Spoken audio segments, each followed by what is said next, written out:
Hi, everybody. So here's your video on how to complete slide 5 or your research in your argumentative essay packet. So as you'll see from your daily agenda slides, you need to refer to slide 6 to complete slide 5. Also, you will have 2 class days to work on this. So that should be plenty of time.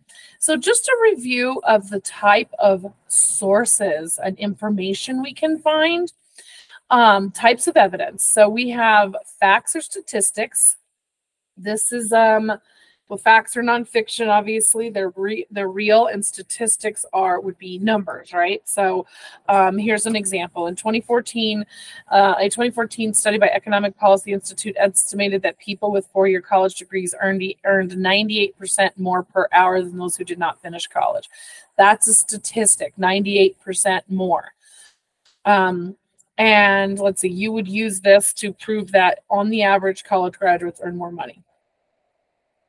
You can a story or anecdote, which honestly, y'all, in a lot of scenarios, a story or anecdote does not work.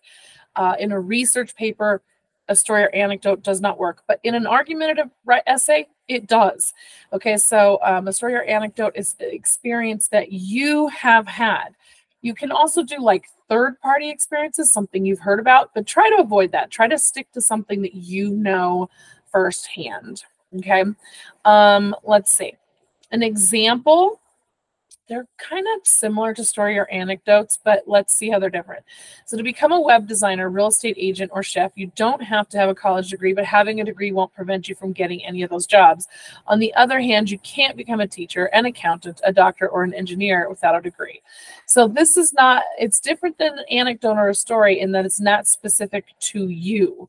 It's just specific to maybe what you're talking about. So if you're talking about cell phones in the classroom, you might give an example of when it's appropriate, but you might give a story or an anecdote about a time that they interfered with your learning or supported your learning, right? So that's the difference.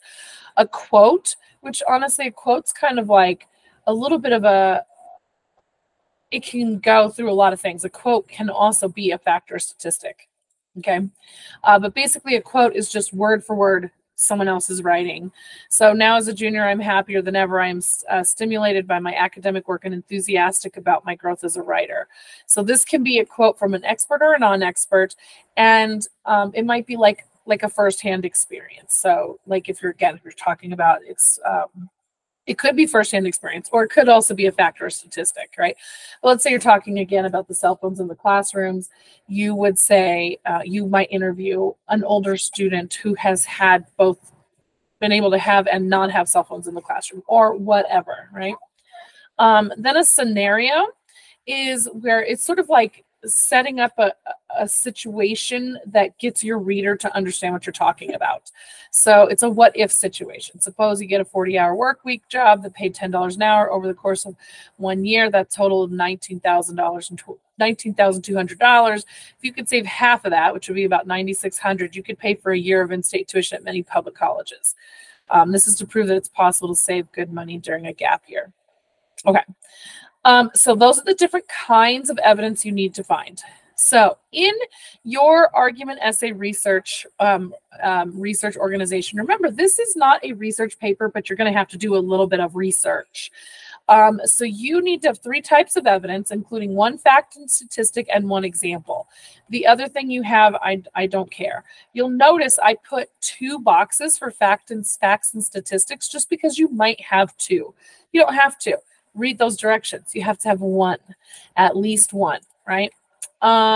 So you will put, like, if you go, let's say you have an example about cell phones, right? You would say,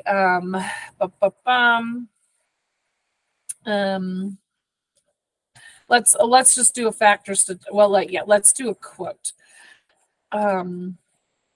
I found it was harder to focus, but overall, using my phone helped with research. I don't know, maybe that's what an older student says, right?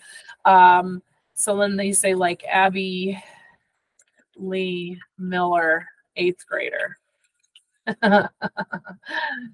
And maybe that person is an 8th grader. Okay, so you would do that. You quote it. You put a comma at the end of their words, then inside the quotation marks, and then outside you put who said it. Or actually, you could just do this. You could say said Abby Lee Miller, and then period. But here you need to put the source. So if you got that, if Abby Lee Miller is an 8th grader at this school, then you would just say an 8th grader at Eisenhower Middle School. But if you get that information, heavens to Betsy, if you get that information from the website, then you need to put the URL here. And what I would like you to do is, let's say that your information came from, I don't know, let's pretend like your information came from No Red Ink. Of course, that would never happen, right? But you would come, and No Red Ink is obviously not a source of information, but you would come and you would copy and paste the URL. Then you would go back into your paper, and right here where it says the source, you would write No Red Ink or common, or maybe Newsella. Right, that's a very common one.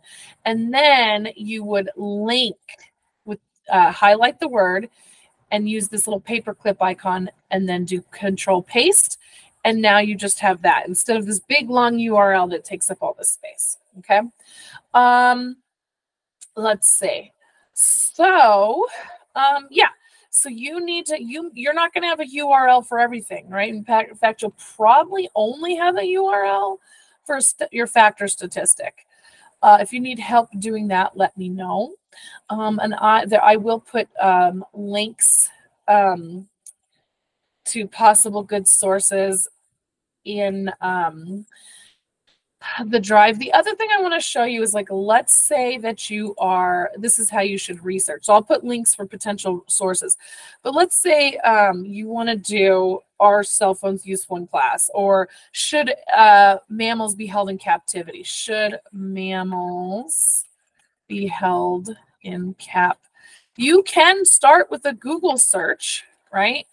But here's the thing. This is what I see. I see students who will take this information right here, and then they say their source was Google. I want to be really clear. Your source is never, ever, ever, ever, ever, ever, ever, ever Google. Never, not once will it ever be Google. You need to click on the site to go find that information and read it. Make sure you know what you're talking about before you say something. So if you, let's say you found something from this website, no. First of all, don't sign up for anything. But let's say you found something from this website and you wanted this information. You could go like this, copy. And then there's my factor statistic. I would paste it here. Okay. I'm going to go ahead and take away the formatting to save myself time later so it doesn't show up white. Then I'm going to go, okay, where's that from? This website's called World Animal Protection. Okay, so that's what I'm going to call this. So I'm going to go back to, so World Animal Protection in this URL. Okay. Then I'm going to go back here and I'm going to type World Animal, I cannot spell today, Protection. And I'm going to highlight the word. I'm going to use this little paper clip, paste, boom. Also, this is a direct quote, so I need to make sure I put that in quotation marks. Otherwise, I'm absolutely plagiarizing. Okay, so again, your source will never, ever, ever, ever be Google. Open up what you find, and then that's your source. Okay. Yeah. All right. I think that is enough. Is it for this slide? And have a great day. Bye.